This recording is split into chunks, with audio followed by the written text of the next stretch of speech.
Guys রাস্তা এমন ভাবে ফেসে যাবো আমি আগে জানতাম না। তো গাইস দিদির বাড়িতে গিয়ে মামুর সাথে খুব আনন্দ করলাম। দেখো মামু কিরম খুশিতে আছে। হ্যালো গাইস, কেমন আছো? আশা করছি সকলে ভালো আছো। তো চলো বিষয়টা শুরু থেকেই বলা যাক, তোমাদেরকে বলি। দেরি না করে মিনিটে চাচ্চা করে বেরিয়ে গেলাম, যেহেতু বোন আজকে বাড়ি যাবে সেই জন্য। কিছুক্ষণের মধ্যে আমরা সন্ধ্যালে স্টেশনে পড়ে যাই আর গেটটা পড়ে যায়। এমনই হয় আমাদের সাথে।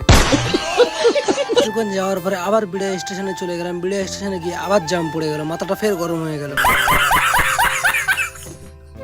তারপরে কিছুক্ষণের মধ্যে বোনের বাড়ি পৌঁছে গেলাম।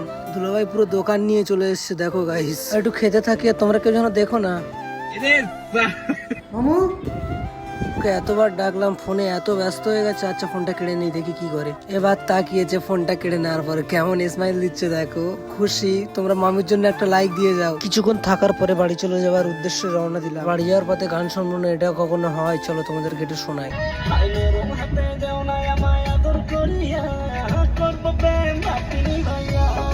তো গাইস টাটা, দেখা হচ্ছে অন্য কোনো ব্লগে।